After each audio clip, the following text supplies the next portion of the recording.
All right. Hey, how's it, everybody? It is 4 p.m. West Coast time-ish. It is 7 p.m. East Coast time. I'm thinking it might be around 1 p.m. in Hawaii time and 6 p.m. for our Central Time folk. So, I am at Cedar. This is Chatter with Statter, and we are here with a couple folks in the Statter box ready to roll. Hey, Gina, good to see ya. Hey, Darlene, good to see ya. I really liked how I accidentally rhymed with Gina's name. So, all right, to keep me from rhyming further, why don't we see the kitty cat start, and then we'll talk about what we're going to talk. All right, then. Boop.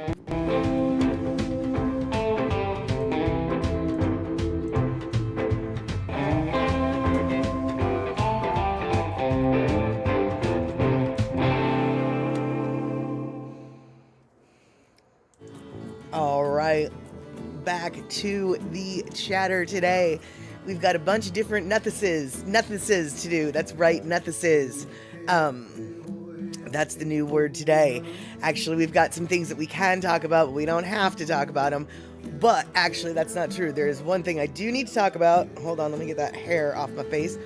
I do need to talk about this. So, right now, as we speak, my house is getting prepped for getting to be painted. And so, consequently, if you hear random noises and banging, perhaps someone on the roof, perhaps someone jumping off of the roof because of bees, hopefully that won't happen again today. But if you hear random weird noises, I don't think you will. This mic is really good about not doing that. But if you hear random weird noises, actually, it is my house finally being dealt with. And so it looks like we've got Felicia in the house. Rick finally able to chat with us. Good to see you. And yes, exactly. Shuck, Rick, it's the bees, right? Except for actually, really, I should know better. We should all use better language because it's not the bees. The bees are not the problem. It's the wasps. It's the yellow jackets. Those were the problems. And as it turns out, my house is pretty much nothing but a wasp's nest. Under that eave, under that vent, under that rotted piece of wood. Yeah, that rotted piece of wood. We'll talk about that later. Or we won't talk about that at all. Now, in regard to today, you went off on the hornets. Yeah, we're gonna be buying some hornet spray before we tackle the rest of this house. I am a big fan. I can't remember what the brand is, but I'm a big fan of this hornet spray that it's basically just made with peppermint oil. And so it shoots this stream of peppermint oil like 30 feet away. And so, and the peppermint oil just decimates the insects. In fact, I dare say most insects don't like peppermint oil. I noticed when I had some ants coming in and they were really enjoying my recycle bin, I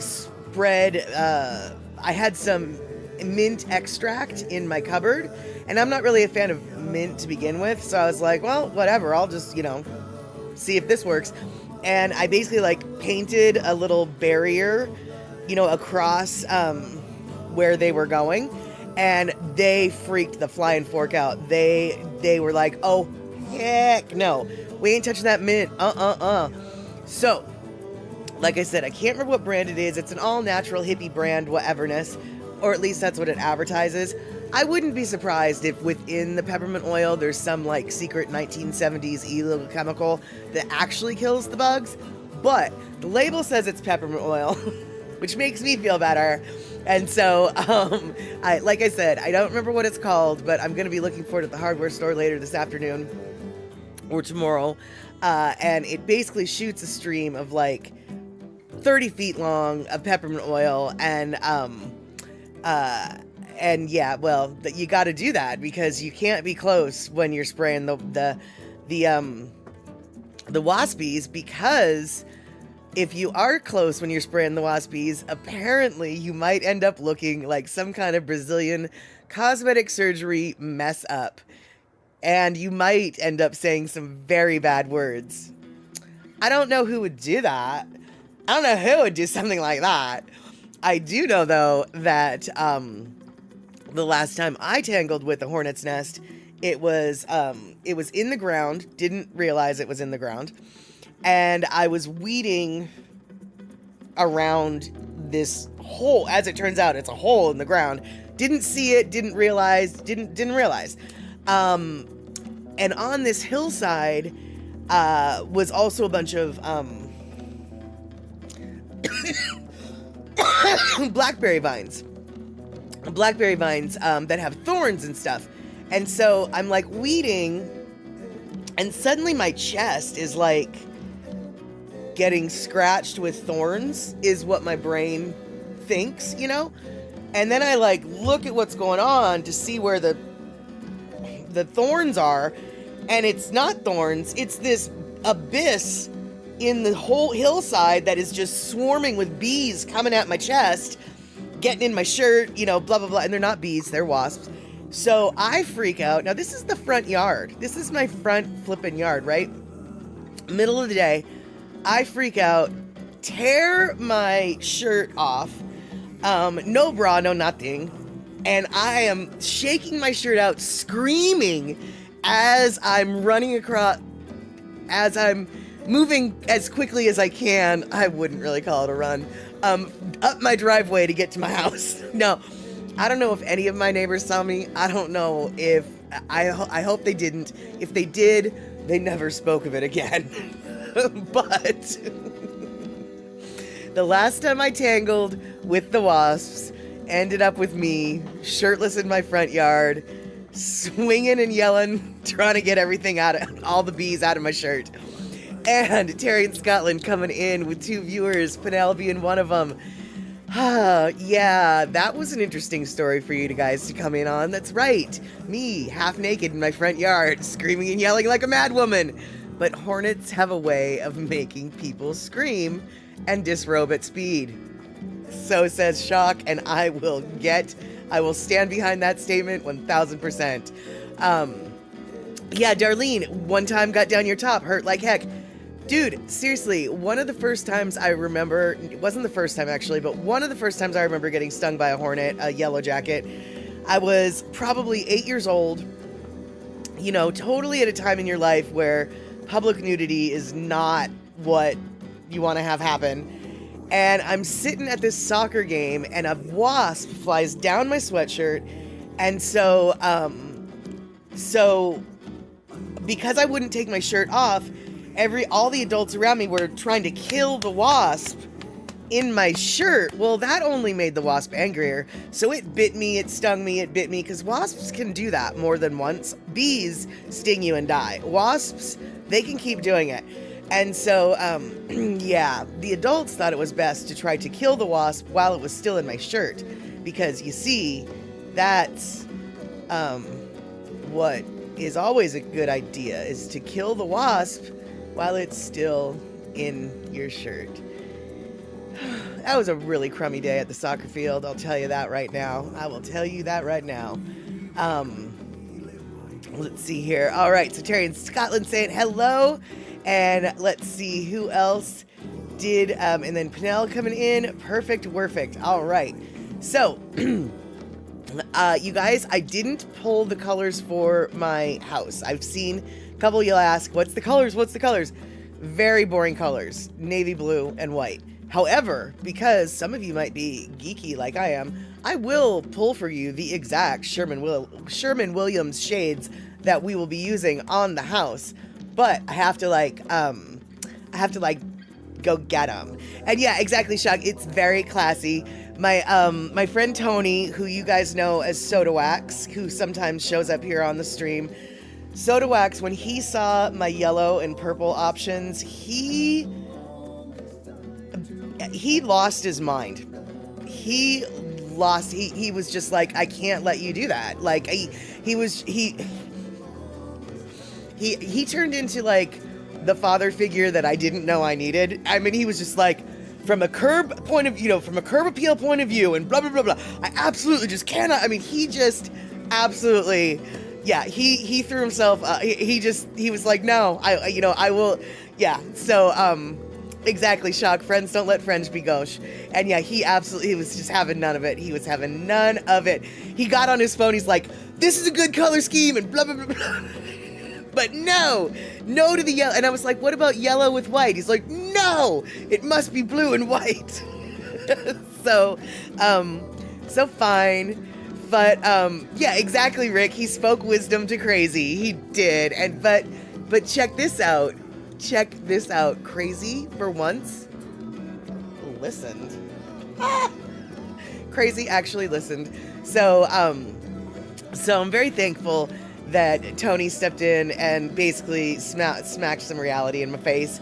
And I'm even more thankful that my friend Chad came in, because Chad was like, hey, I've got the perfect extra paint that's white, and all we need to do now is find the blue, and we did, and now it's beautiful. And so, Pinnell, oh no, you walked into a hornet's nest once at summer camp. Ouch, for a lot of us kids. Yeah, because once you piss them off, they don't really, I mean, they remember who pissed them off, but also just by default, if you're near, they're going to go after your friends too. Yeah, we don't like you and your crew. Yeah, even if it's not your crew, by default association, we don't like them either. You messed with our house. And, let's see here. Rick, you had it. Yeah, it's even crazier that I listened. Well, here's the deal. First off, Stephen Mata, good to see you. We are talking about my crazy idea of how to paint my house and how logic prevailed.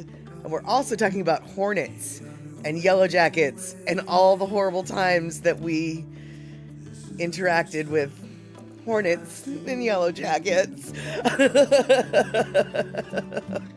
And Shock, you had a good time trash talking color schemes in Wisconsin. Well, I hope that my purple and yellow was the star of that trash talking conversation, because it really was a ludicrous idea.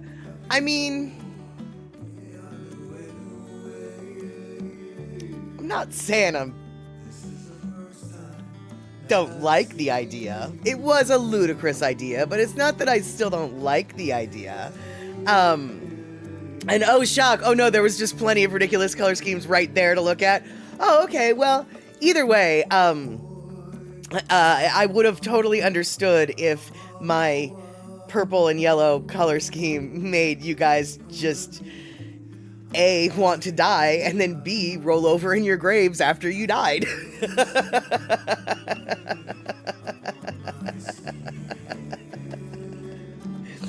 All right, so let's see here. So what am I going to do first? Okay, how about this? Oh wait, let's find out about Terry's ant situation. I was playing with an ant's nest with a stick when I was a kid. Those ants were faster than you thought possible. They climbed that stick in a flash. That doesn't surprise me. And you know, Terry, and when it happened, you were probably just like, oh, well, what did I think was going to happen, right? I had an, oh, what did I think was going to happen moment myself once. The last house that I lived at We had a backyard that was kind of terraced up the hill. And so like the top terrace of the backyard was a little bit wild, a little bit overgrown. I was trying to plant some roses there, so I was digging in the dirt. It wasn't working real well. And then I noticed that there was a hole in the ground where a bunch of wasps, bald-faced hornets, actually, if you're familiar with them, bald-faced hornets. They are white, they look like yellow jackets, but they're white and black striped, but they also are like maybe twice as big as yellow jackets. So I refer to them as prison yard yellow jackets because they look like they've been working out in the prison yard, and they're black and white striped, like, you know, jail gear. And then they've got these white faces that are just terrifying. Anyway, as it turns out, the bald-faced hornets were the ones in the ground there. And so I decided that the hornets were annoying me. And so I took a big leaf off of some plant and I put the leaf over the hole where the bald-faced hornets, over the hole, over the entrance to their nest. I put a really big leaf over the hole to the entrance, like a big leaf. Their hole was like this big. The leaf was like big, right?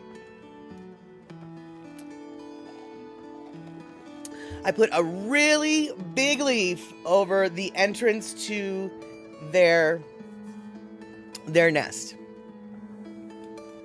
Yeah, they got fucking pissed, dude. Like, suddenly, foo-shoo, everybody in the nest wanted to see who closed the front door, because they absolutely did not want you to shut the front door. They needed to, it was what? And, yeah, I angered them. They chased me away. And Rick, bald-faced hornets can recognize you weeks after you run in them, and they'll strike again. Yeah, yeah, you're right. Actually, you are totally right. Never got stung, but boy, oh boy, every time I entered that part of the yard, they were on my... No, they had nothing to do with... They made sure I had nothing to do with that part of the yard ever again. So I had to tell my roommate, I was like, look, I've angered the gods, and we're not allowed in that part of the yard right now. And she looked out the kitchen window. I kid you not. She looked out the kitchen window, and the light was shining just right, and she could just see that the air was moving over there, because that's how many hornets were out. And she was like, what are those, and what did you do? And so I explained to her, what are those and what did I do? And she was like, well, what did you think was gonna happen? Which I did think that after I saw what happened. It's like, well, what did you think was gonna happen? So it took them a couple days to eat away the big leaf, but they finally got their entrance back.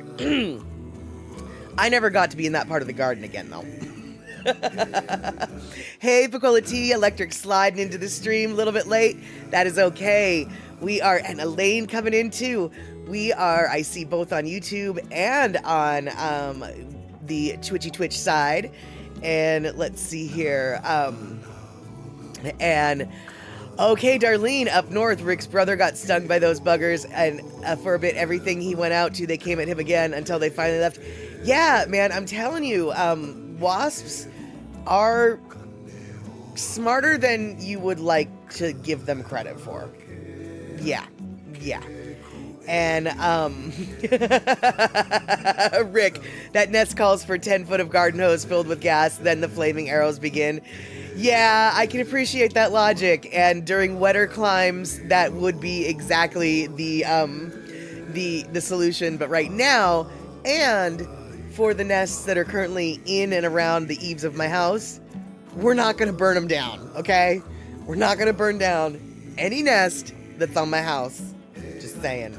I would object to that strategy. All right, so what I'm going to do right now is I'm gonna go see if I can pull up the color scheme that let's see here. Rick, wet or dry, they'd be toast here. Well, yeah, I don't want to burn my house down, that's all. And you're going to Ace tomorrow, Shock. I am too, I believe, because I want to get that peppermint oil. We're going to call it peppermint oil. I don't know what it is. And Darlene getting an exterminator in. Well, my friend Chad, who's right now on a ladder, he seems to think that he has a plan. So, I'm gonna go with him. I'm gonna go with Chad. Until Chad says I have no more plans, then I'm just gonna do it. I'm just gonna do what Chad says. And so, okay. What we're gonna do right now is we're gonna take a touchback to a topic that Daily Pigeon Live touched on a few days ago, I think. And that is, Gina, is it safe to use around the pets? Yes, the mint oil, the label says it is. The label says it is. So, so let's see here. May you see some live action, of the... Right now, we're working on the side of the house where there is no wasp's nests, so no live action wasp action right now. But, you do bring up a good point, Stephen. I might need to videotape, the efforts, shall we say, that we will be taking to remove the wasps, because you bring up a very good point. There could be some good footage to be had there. Like, first off, even if the footage isn't good, it will still end up here, but it could also be America's Funniest Home Videos kind of funny, although I hope not, because that's usually dangerous and uncomfortable for somebody. And,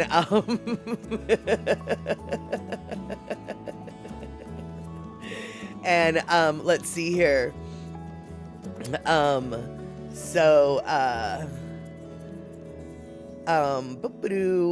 Let's see here. Darlene, you've heard, but don't quote me, better to hit them at night when calmer in the nest than bomb the heck out of them.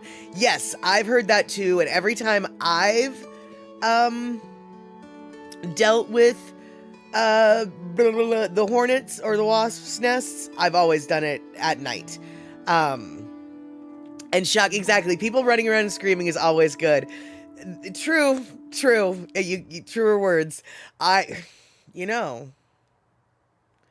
No.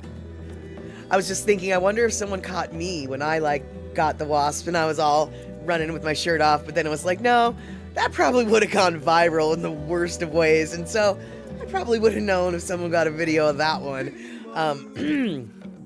Let's hope they didn't, right? All right, so let's see here. So what I was going to do, I'm going to go look for my color scheme for all y'all, but before we do that, we're going to talk about little kids with mullets. That's right. Andy Bumatai, he went and showed off the little Hawaiian contestant for the National Mullet Championship, but we've got a contestant here in Bremerton that, let's see here, we've got a contestant here in Bremerton that is also up for the coveted title, and because the kid in Bremerton is a year older, his mullet is a little bit more established than the Hawaiian kid. Ezekiel, I believe, is the Hawaiian child's name, but I cannot remember. But Rocky, okay, first off, the name of the kid in Bremerton is like Rocky something, Manitoba, blah, blah, blah. His name it says that he has a mullet. Like, if you see that name, it's like, oh, that kid's gonna have a mullet, right? So, Rocky Camerata, right? Rocky Camerata has a mullet. That's just how that works. And I think for a 5-year-old, he's got a pretty luscious mullet and has someone who's grown up in the Bremerton area. I just need to let you know that mullets in Bremerton are 100%. I mean, that is, that is what it is. And so, let's see here. Oh, good. Right now, I'm still trying to get the color scheme, you guys. It's taking a little bit longer than usual. So, boop. Alrighty. So, all these mullet kids gonna be in psychotherapy 20 years from now? I don't know, dude. I mean, mullets have, I mean, mullets are taking on a whole, if you go look at the competition for the mullets, the mullet is making a comeback, you guys, and I'm not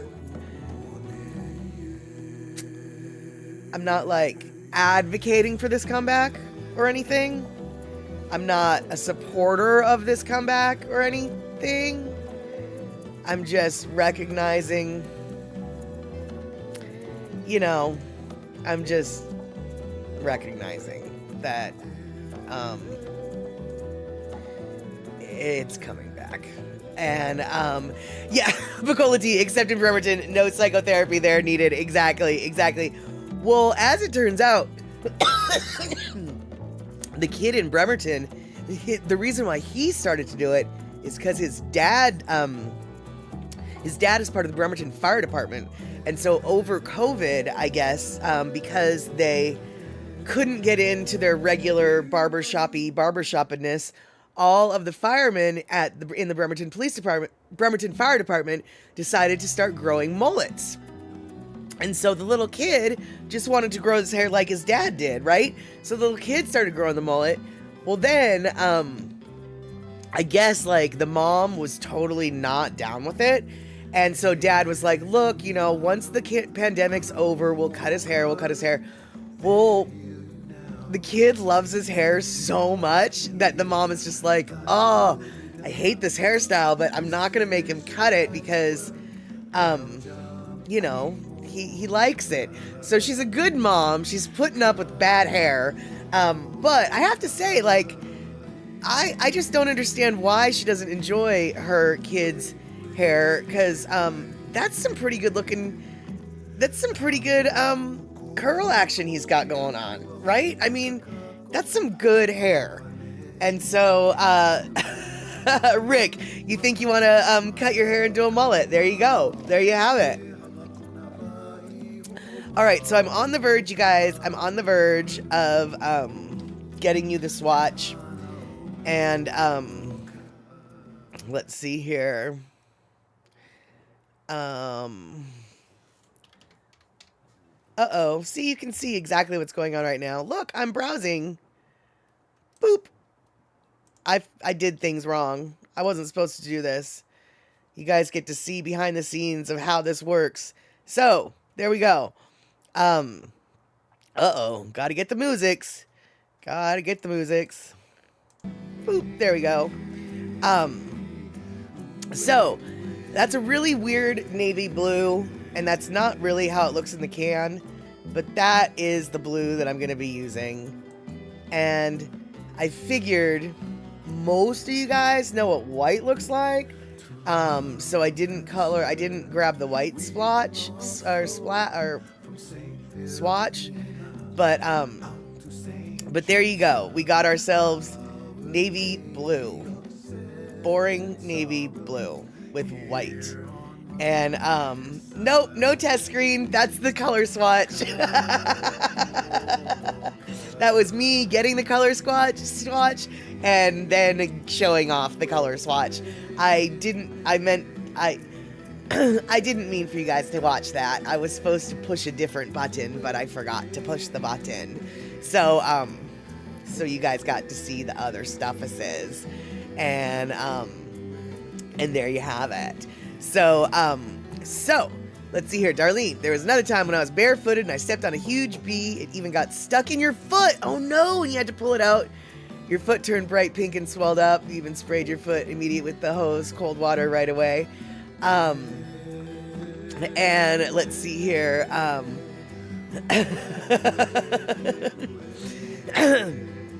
You thought I was going to show you a watch, Terry? Like a swatch, a watch.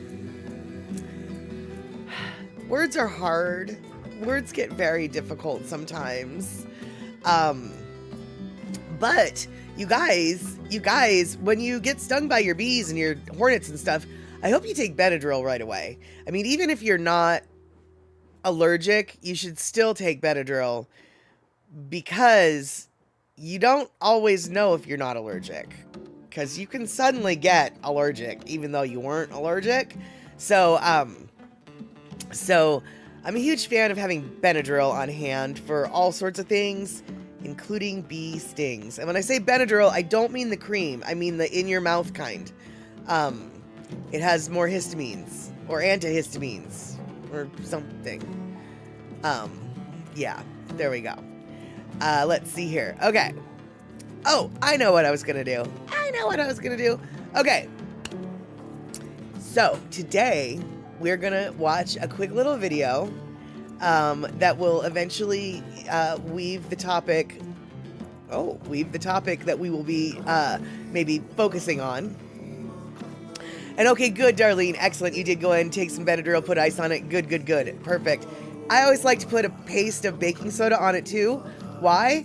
I don't know. I was told it should. I don't really know if it does anything. And so, oh no, your cat Hugo caught a bee once when young. He came up to you holding his poor swollen paw. Oh, that's so sad and cute. But yeah, the spicy sky raisins are definitely something you don't want to.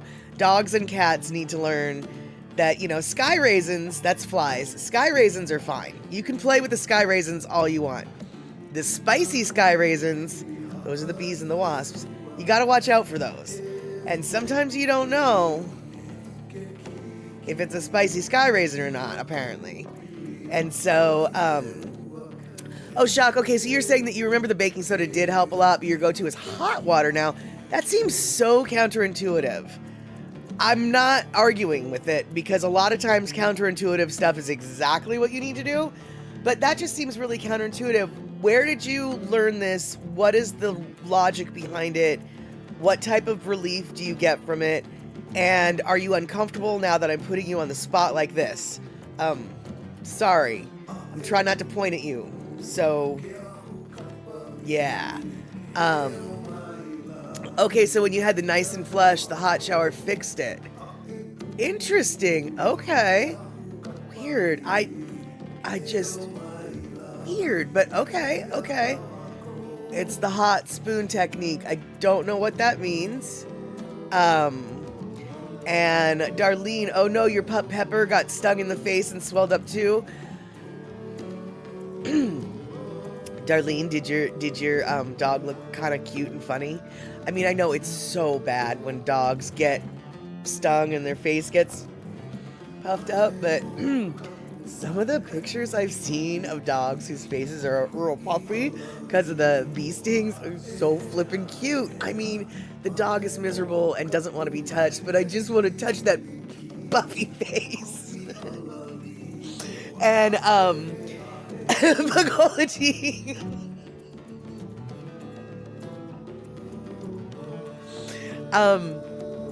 No, I don't think you're supposed to.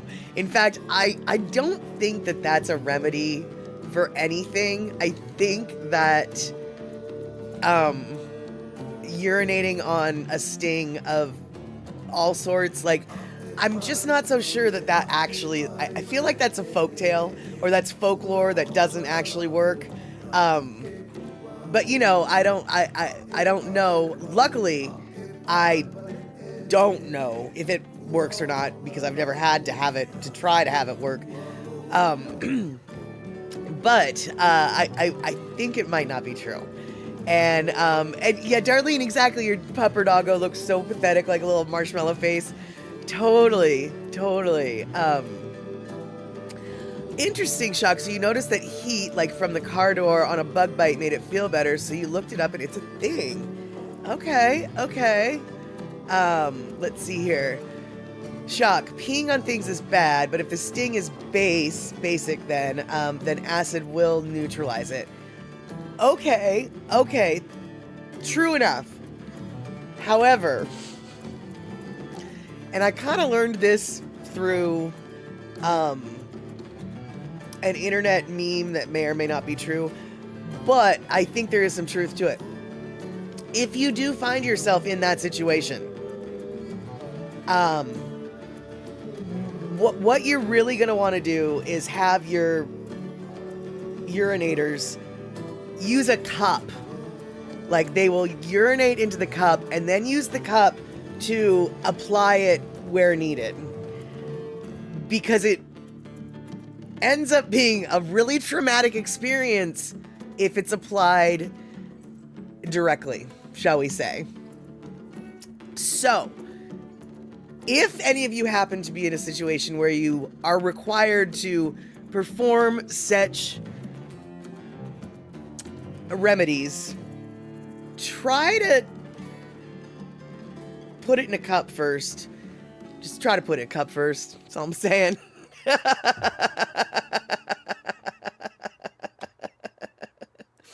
And let's see here. Elaine, weird home remedy for bee stings and food allergies. Japanese daikon grated with soy or tamari sauce is a natural toxin neutralizer.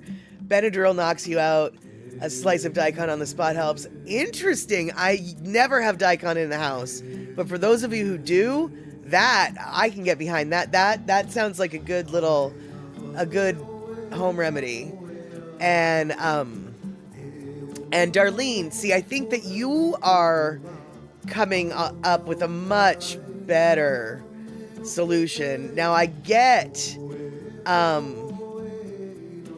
why it might not be possible to flush with cold water and then apply acid like vinegar in some circumstances. But yeah, let's go for the flushing with cold water and putting vinegar on it instead. Let's go for that option before we go for the more other different option. And exactly, as Terry, firing directly from the source can be tricky. You can't even hit the toilet sometimes. Exactly, like I said, like, it can be a little traumatic if you do it without it's just use a cup, okay? Just use a cup.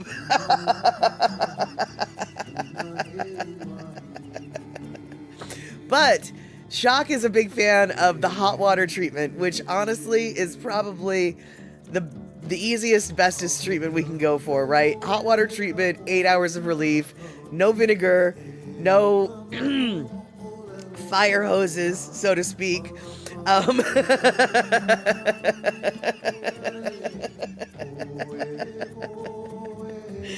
So, yeah. Isn't it funny how the chatter scatters, or in this case, splatters all over the place? I did not anticipate this conversation, which I don't know why I didn't anticipate this conversation. I should anticipate any and all topics, but this one just did not ever cross my mind that we'd be talking about. And, let's see here. Oh, so Shock, you can get a little device called Bite Away that is a ceramic heating element. You can trigger for 3 to 5 seconds, but you just go straight to the, yeah, exactly. You just go straight to the sink. And Shock, you're making my nose itch with that, so let's not talk about that yet.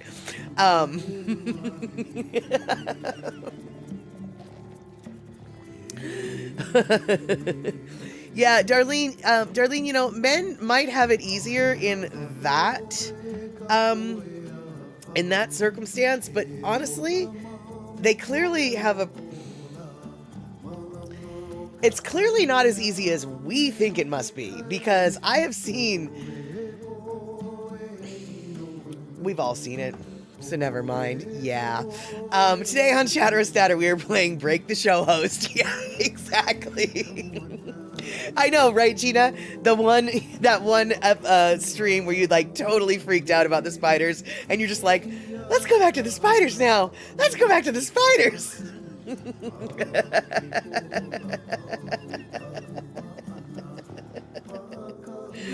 Oh, goodness. So let's see here. You just get a dude to stop. I don't think that they can, dude. I mean, granted though, really, I don't know. Sometimes it's hard for anybody in the middle. It's like once the dam bursts, right? And yeah, exactly, Darlene. You know what I'm talking about. I think we all know what I'm talking about. So, okay, so What I would like to show for you guys right now, though, is a little bit of Cola tea. I have never tried those devices. I have heard they work. I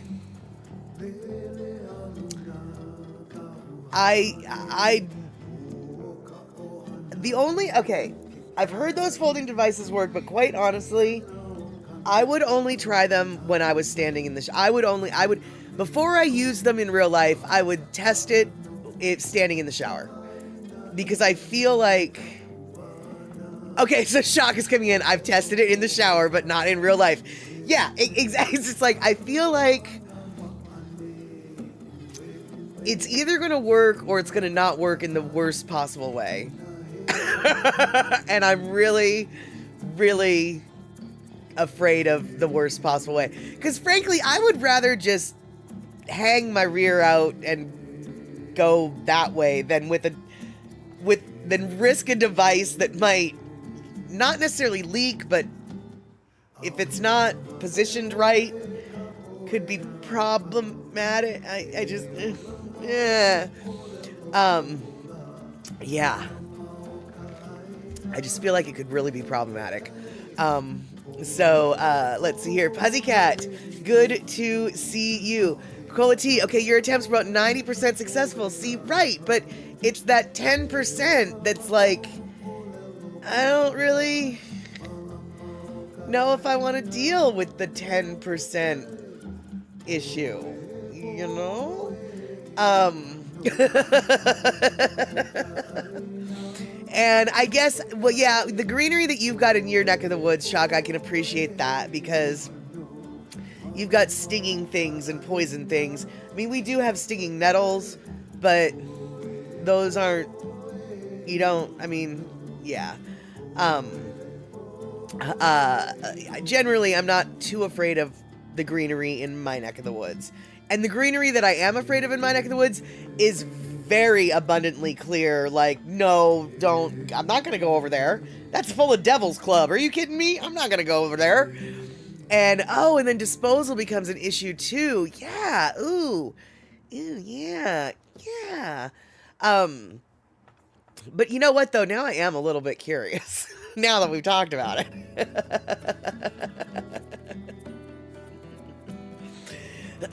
All right, so let's see here. You keep yours in the car in a big Ziploc with plenty of paper. Okay, okay. In the back of my car, I have a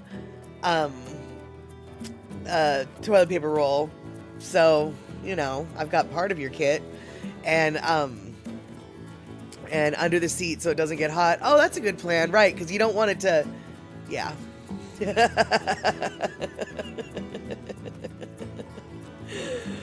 Oh, okay. So, it has gone to hell in a handcart, Terry, and so we're gonna try to reel it back in. We're going to reel it back in to purity and oneness with the earth, and that's what we're gonna do. So today, we're going to learn a little bit about weaving with cedar. And that's right. So I've got a little thing here for you guys. We're going to watch it for a little bit. And in this particular 7-minute documentary or whatever, it mentions culturally modified trees. And when we are done watching, we will talk about a little bit about culturally modified trees. But until then, let's learn a little bit about weaving with cedar. Boop.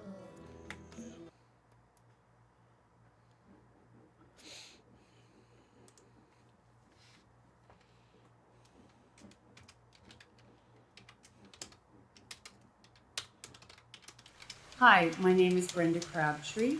I'm a member of the Spuzlim First Nations Band in the Fraser Canyon, British Columbia, Canada. We're in Mission, BC right now, and we're within traditional Stalo territory, and we're going to do a demonstration on harvesting cedar bark, which is the most important basketry material for Aboriginal peoples in British Columbia. We found a perfect cedar tree, or at least what we hope is a perfect cedar tree for harvesting the inner cedar bark. We are in a clearing, and what we're looking for is a fairly straight grain tree. And we always look for what we call the belly of the tree, and that's usually one side of the cedar tree that has fewer branches on it, and that's where we're going to cut into and try and get the bark from the tree.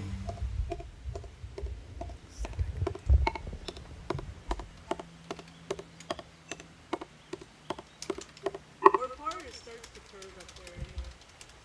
It'll be fine. Whatever that tree decides.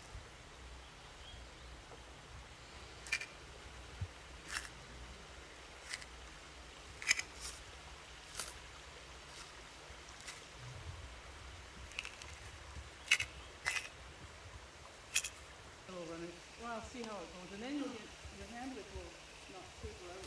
Make that section.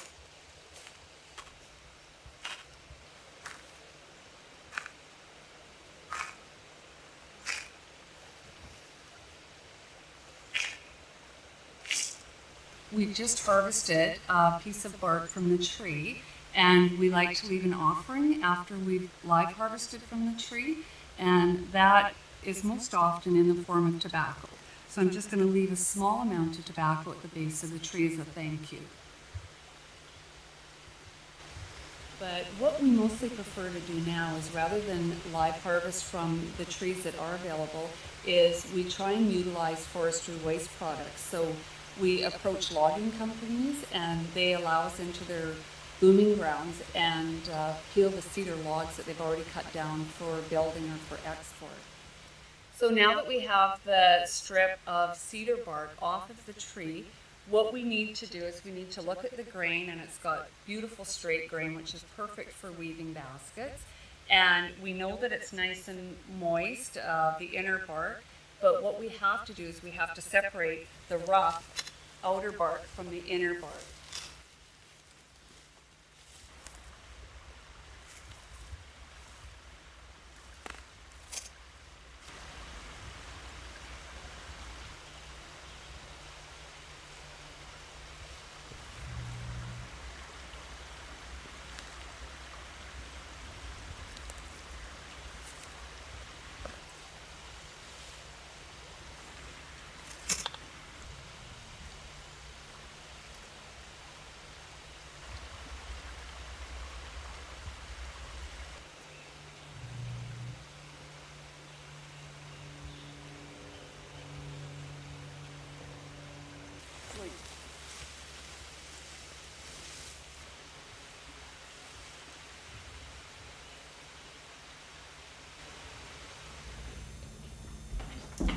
Once we've harvested the cedar bark, we need to store it in a dry area until we decide what we want to weave with it.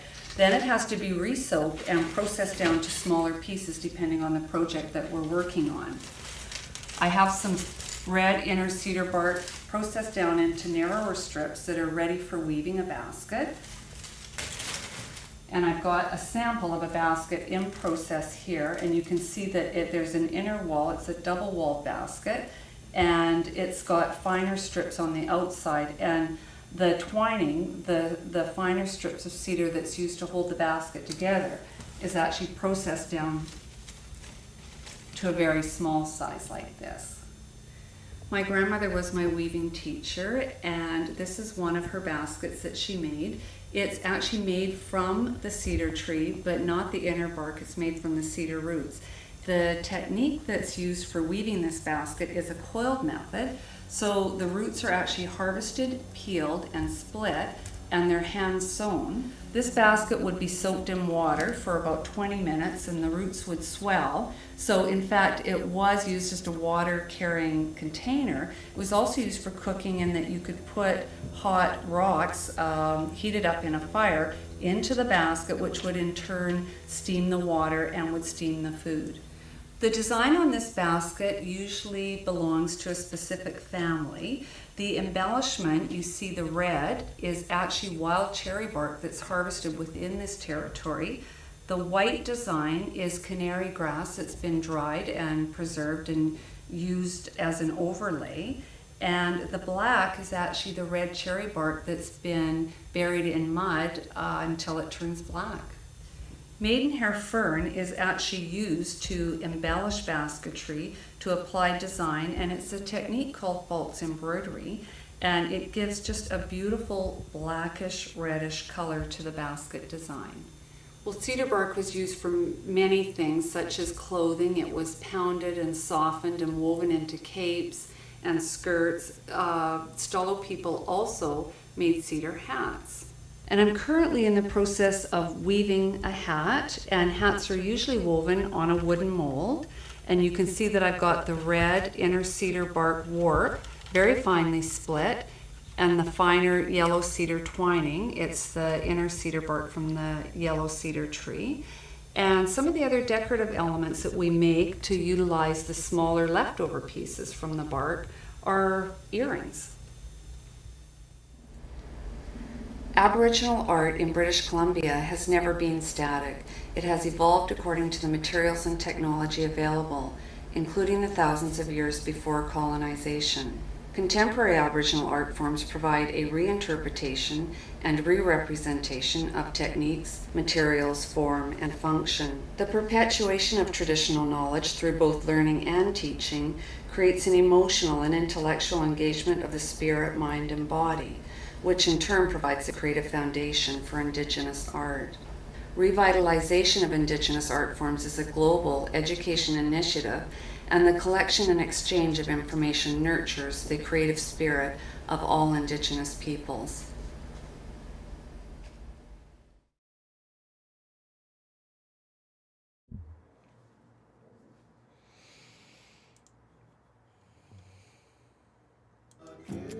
All right, so that little bit of info mentioned culturally modified trees, and there's a lot of different ways for trees to be culturally modified. And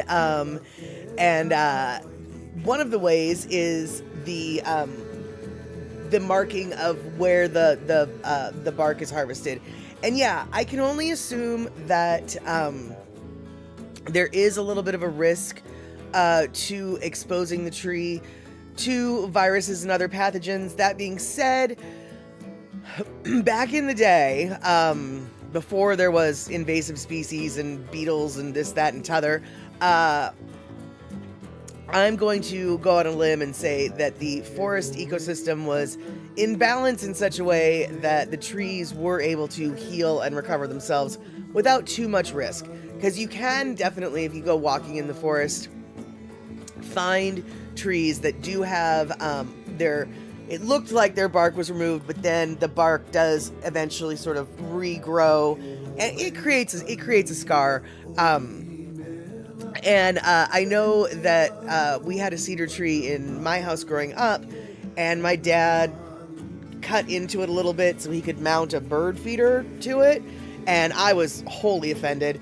But he was like, it'll be fine. And as it turns out, it was fine. The tree eventually healed the wound and grew a scab, as it were, I guess. So, as of stripping the bark now, it might be more risky for the tree. As Emily, the lady in that particular video, was saying, they generally try to get a lot of their materials from waste products from the lumber industry, so they aren't putting living trees at risk. So, and let's see here. Rick, around your cabin woods are people that harvest white birch bark to sell and to make crafts and yard decorations. They just destroy the trees. No cultural meaning these days, just money. Yeah, it's definitely a huge, huge problem when people over-harvest the bark, don't do it properly, and, when they're in it just for the money. And funny you should mention that, because I was going to go into a topic. Seattle right now is in the battle for a culturally modified tree. Not really Seattle, the Snoqualmie tribe. The Snoqualmie tribe, as I mentioned in last stream, the Snoqualmie tribe is fighting for a tree called Luma, and I think I'm going to show you, well, no, I'm not. I'm going to mess things up. I'm going to show you a little bit about Luma, and then, well, hopefully I'm going to show you about Luma. And then we'll talk a little bit more about culturally modified trees. So, beep.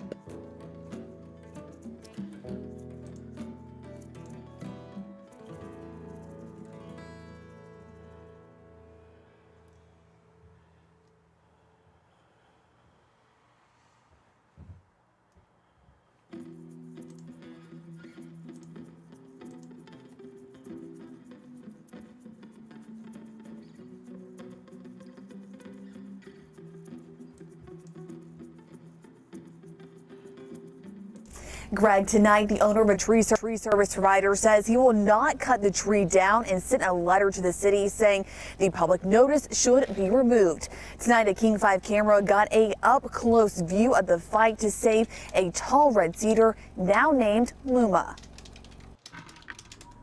Living in a tree for 3 days This is I would call the bedroom. takes a lot of planning Even the water bottle has to be tied in. and dedication Now this is the bathroom right here. to a cause. I'm Droplet, and my job is to help tell her story. Her being Luma, a tall red cedar that's slated to be cut down to make room for new homes. People were moved to save this tree on a deeper level, and not just a handful, it just built so quickly. For a week, people have been fighting to save the tree. And now, the Snoqualmie tribe is weighing in, saying the tree has historical and cultural significance. This tree was pruned and modified back in probably the 1800s, before Seattle was even here, to weigh down the 4 main branches to act as signposts. Activist Jess McIntyre describing why the Snoqualmie tribe is declaring it a culturally modified tree, or CMT. And basically they used to have a whole trail system of trees that had been pruned to be signage so that you would always know where you are. The tribe submitted paperwork to make it an archaeological site under tribal and state law. That is such an important and beautiful thing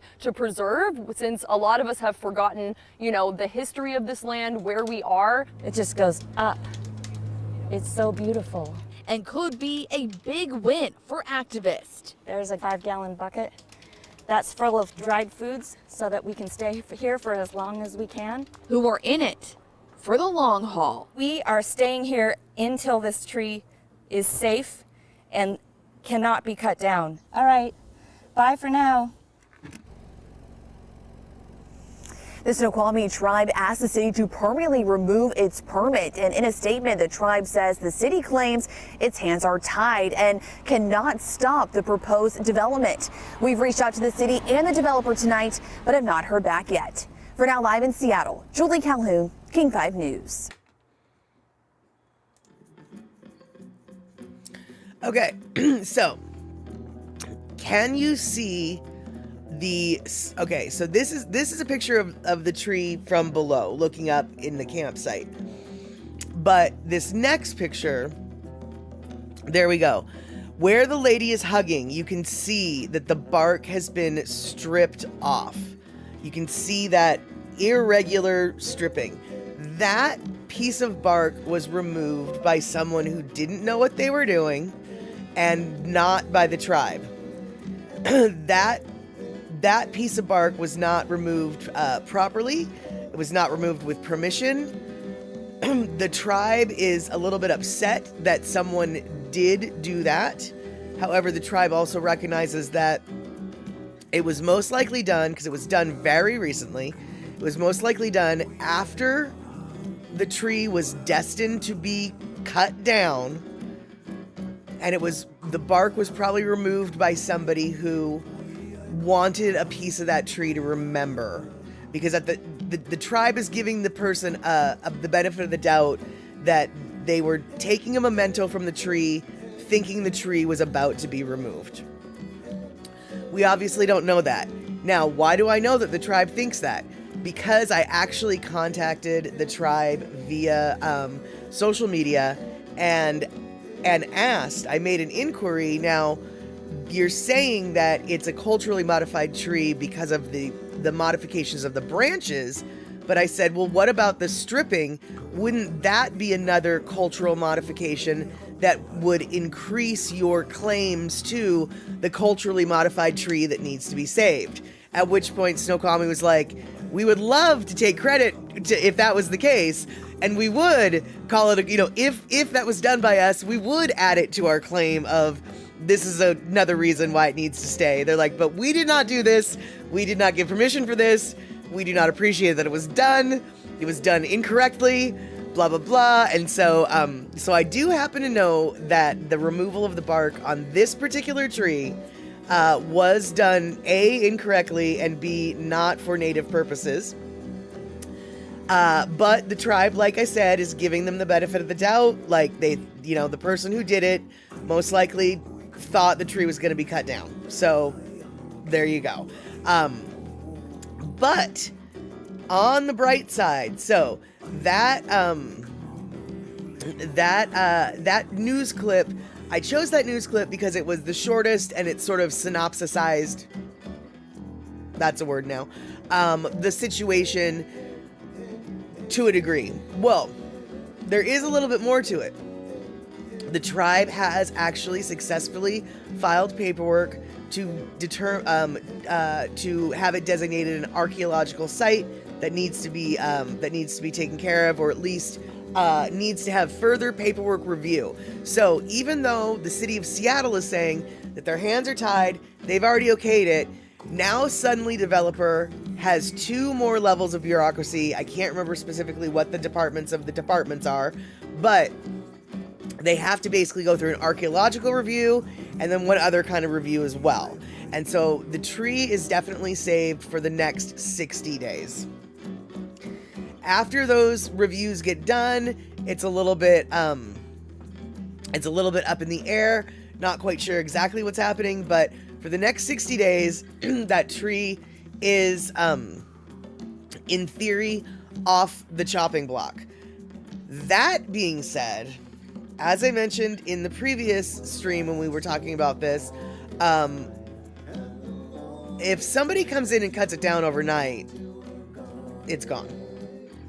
Which means, even though, environmental review, I think, actually, you know what, Rick? I think the environmental review already happened with the city. I wish I took better notes. I can't remember, but I know that the archaeological review is one of them. Either way, in theory, for 60 days, it's safe, right? Right. No. Don't kid yourself. People will be staying in that tree for the next 60 days. Because the moment that tree is empty, that tree is now at risk. Granted, most of the arborists in the area have refused to cut the tree down. But that doesn't mean that someone from Idaho isn't going to pay me enough money. I'll come in and do it. It's 2 a.m. I don't care. Got no permits. No big whoop. Once the tree is down, it's gone. Nothing you can do about it. So the tree is safe, but at the same time in more peril than ever, if that makes sense. Because it has the letter of the law protecting it, but the letter of law isn't living in the tree at 2 a.m. when a poacher basically gets to come in and, take it down. So, so that's how that's how that happens. And Darlene, it upsets you if you saw someone defacing a tree, you'd be up in their face big time. Yeah, I can, 99.999% of the time I am right there with you. But given that tree had a death sentence for a while, I can see why someone did what they did. What I would like to see is that piece of bark that was removed. I would like to see it returned to a tribe for cultural usage. But there you go. And Puzzy Cat, that tree isn't going anywhere. The people won't let it happen. that definitely seems to be the case. I have just seen too many trees mysteriously get cut down in the middle of the night without permission, blatantly against the law. Too many times in this town to take for granted that it is gonna be safe. And Pussycat, did someone take it to make a basket? We don't know. Nobody knows who stripped the bark off the tree recently. The only thing is that we do know is the Snoqualmie tribe, which is the tribe that is trying to help preserve that tree. The bark was not removed under their direction at all. That is the one thing we know. Another thing that we can infer and assume, whoever took it wasn't acting within any kind of tribal or cultural method, because the way the bark was removed was done very haphazardly, and it wouldn't have created a good.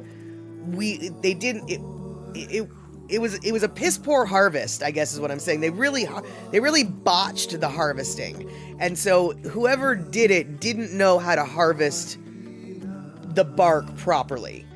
So we can assume and infer from that it probably wasn't done with any kind of cultural, native, indigenous cultural intent. Did the someone make a basket? No idea. No idea. Does the someone even know how to make a basket? No idea. No idea. And Pussycat, how come it's not a designated landmark? They're trying to. That is the process in which that is a process that's going on right now. So it's going to they are trying to get it archaeological landmark status. But the thing is prior till now, it's always been on a piece of private property that the owners never had any intention of cutting it down.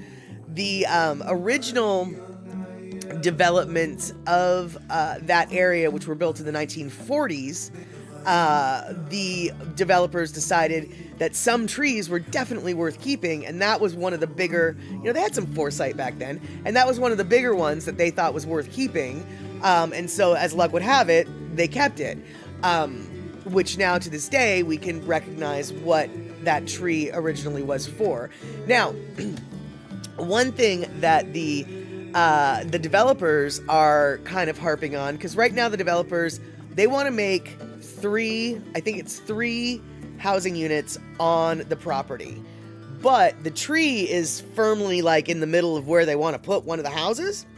So basically they've got this piece of land that they can put 2 houses on. They want to put 3 on. And so which would require the removal of the tree.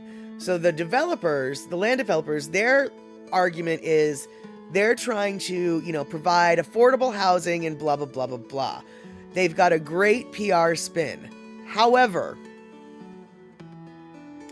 as someone who knows the area and the neighborhood in which this tree resides, there is no such thing as low-income housing. There is no such thing as low-income housing in the Wedgwood neighborhood. Period. End of story. Low-income housing is not a thing there. The neighborhood would not abide by low-income housing. The neighborhood is full of very, very wealthy, upper middle-class people. This is not about affordable housing. It is, yes, about increasing the housing inventory, which then will help to, modify housing prices all around. But in regards to affordable housing, the developer is really, really harping on that, and it's patently flippin' false. If you don't live in the area, you might fall for it. But anybody who lives in the area knows that. And Pakolati, which means someone in the city permitting department is allowing 3 houses on that property. Yes, because in the city of Seattle, you are allowed your main dwelling, and then you're allowed an attached dwelling unit and an unattached accessory dwelling unit. So you can actually, through weird loopholes have three houses on one piece of property in Seattle. They all have to be, the main house can be as big as you want. The littler houses can't be bigger than like 800 square feet. But there actually is, it's a relatively recent, in the last 10, 15 years, code that Seattle has updated. So you're allowed to have accessory dwelling units on your property. And so that's how you end up with 3 houses on one property. Burien has a similar code. Just up the street from my house, we had one house on a very large lot. And then when that house got sold, it got torn down. Rumor has it was a meth house. I had no idea, would never have guessed actually, but that's beside the point. Anyway, they tore down the house, redrew the lot lines to create 2 lots, and now we've got 5 different units. 5 units going in where one house used to be. Pecola T, the neighborhood is Wedgwood. It's right by Green Lake. Sort of little bit east of, near Wallingford, near Fremont, by Green Lake. It's Wedgwood. And if you know the area around there, you can tell me and you can tell everybody else, oh yeah, they ain't no poor people living out there. Oh no, they ain't no poor people living out there. Yeah, so Andre, thank you so much for gifting the sub to Thomas the Turtle. We have got it going on. And so, oh my God, I cannot believe this, you guys. Oh my God, it's 5:15 already, and we haven't even had our Lono listening break. So, what we're gonna do is what are we gonna do? We're gonna have our Lono listening break, I guess. And this song, if I remember correctly, is basically, well, actually, you know what? I don't know what song I chose. So, just like what we've been listening to this whole stream, which is the latest Molokai Evie Band record, we are going to be highlighting one of the songs, and I can't remember what one it is. Let's hope I have the credit up. And yeah. Oh no, I remember. It's Camiano. It's the song about Father Damien and all his life's work. So we're a little bit late, but it's time for our Lono listening break.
right, there we have it. So that is the song about Father Damien that Lono wrote. And in case you don't know, Lono actually got recognition for that song by the Vatican. And when Father Damien was getting anointed as a saint and his museum in Belgium was being created, they went looking for a good song to have playing at that museum in the shrine for Father Damien.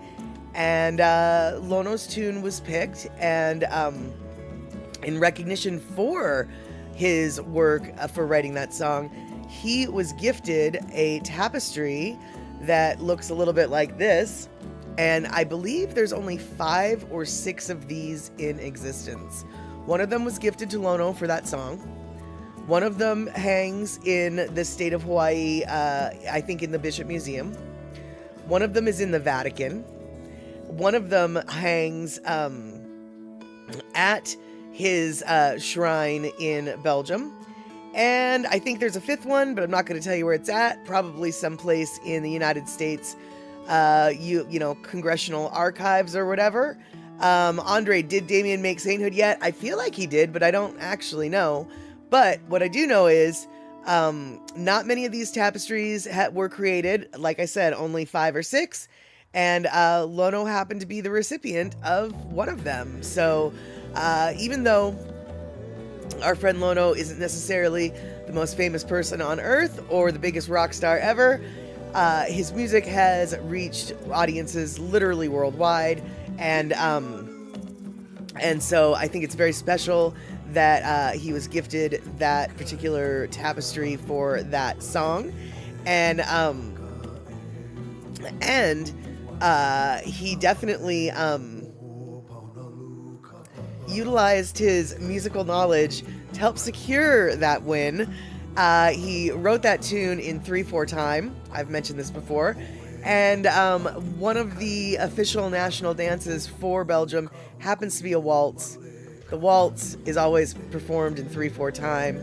And so Lono figured, perhaps correctly, that writing a tune with a similar timing scheme to what is familiar to their national dance's ear might give him a leg up in the competition for the song.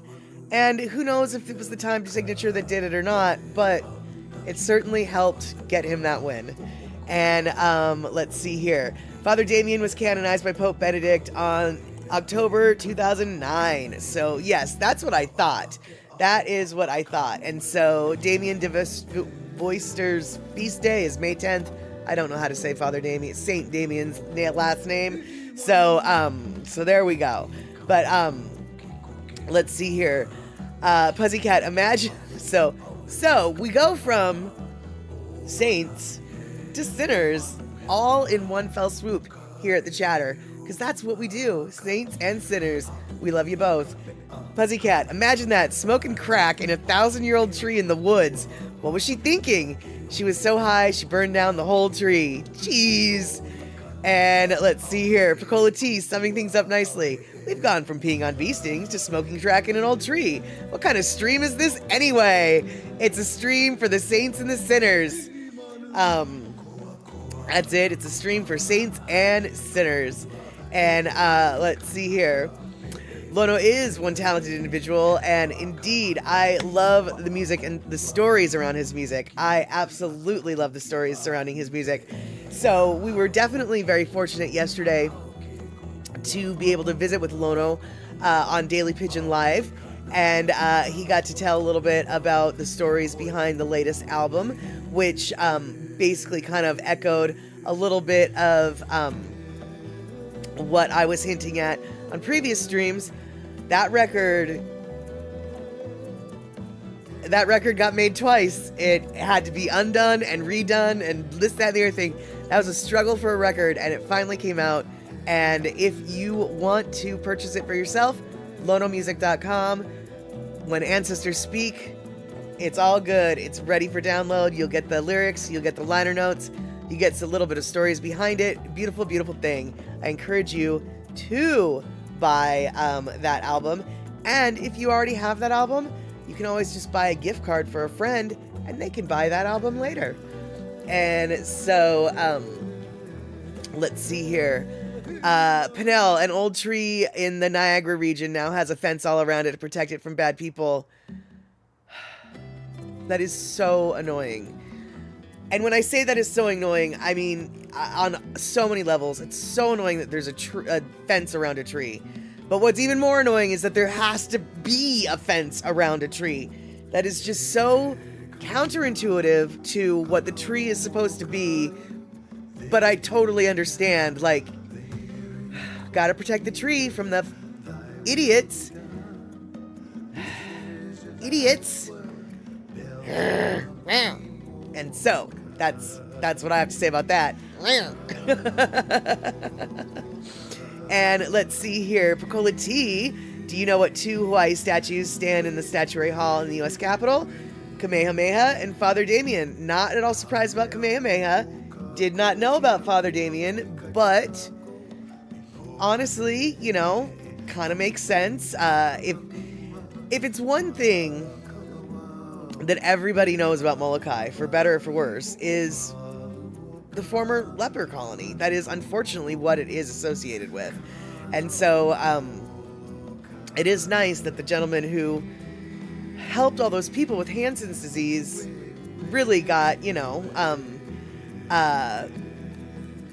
really gets recognized, because he did put his life on the line to help these people, because at the time, you know, eventually later on there was a cure for it, but going into caring for these people, there wasn't a cure yet. And so, you know, that's a big deal. And then Saint Marianne Cope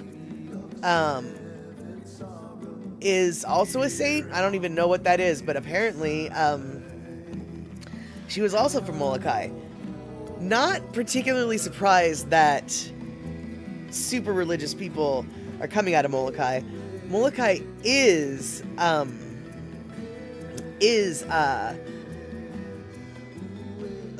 it was and is a place where the kahunas, excuse me, all went to study and learn. It is sort of the center of religious power there, that island traditionally was. So not at all surprised that, you know, it continues only with the colonizers' religion. And let's see here. So I'm assuming Marianne Cope, also known as Saint Marianne of Molokai, was a German-born religious sister, Roman Catholic, and she was also a Kalaupapa resident. So I'm going to assume that she worked with Father Damien at Kalaupapa, and Gina, I thought that he died of Hansen's disease. I couldn't remember whether or not, I knew he had it. I couldn't remember whether or not he was around for the cure, because they do have a cure now. But like I said, when he went in it, they sure did not. So he basically, you know, gave his life to that colony, and which is, you know, very selfless, and something a saint might do. Yes. All right, so 2 minutes to the bottom of the hour. We have covered saints, we have covered sinners, and we are going to be talking about cinema in just a second. That's right, Statterbox at the Cinema on Saturday, 6 p.m. That's a lot of S's. We're going to watch Airheads. This is Japanese, but it should say Airheads. We're watching Airheads. I promise, it's Airheads. And Airheads with Adam Sandler, Brendan Fraser, Steve Buscemi, probably other people too, but I don't know what. And Pecola T, that's right, cinema doesn't start with an S. Oops. And so 6 p.m. West Coast time, we're going to be watching Airheads, and then next week we're going to watch The Mummy Returns. The Mummy Returns is a movie that was donated to Statterbox at the Cinema by Rick and Darlene. And I figure we'll just go on a Brendan Fraser kick for a minute or two. And then after that, we'll be flying by the seat of our pants. I've got a couple other movies up my sleeve. Not sure which ones we'll be doing, but there we have it, Rabbit. And let's see here. So it looks like Andre is coming in with the explanation of who the flying fork, that other saint was. But yeah, basically Molokai is the Saint Island. That's what it sounds like. And I'm not at all surprised. Lono does have a song called Molokai Puli'o'o, and that is Molokai of the Powerful Prayer, because it is an island where prayers have been very powerful before. So powerful, in fact, they've been known to ward off invading armies just with the chants and the force fields alone. That is what they say, at least. All right, then. So, 5:30, we have got a half an hour until Ice Cream Wednesday on Daily Pigeon Live. So, why don't you go raid your freezer? Freezer's empty. Time to hit 7-Eleven. Time to hit AM, PM. Time to hit wherever it is you need to hit. Grab yourself some ice cream, and we will see each other in 30 minutes. But before that, Andre, thank you so much for gifting a sub to Nani Aloha. All right, y'all. We will... Holy crumb. There we go. We will see each other very, very soon. Oh, you already hit your ice cream? Andre, no ice cream, just cheesecake? Sounds like a perfectly fine trade-off to me. All right, you guys. We'll see each other soon. Take care.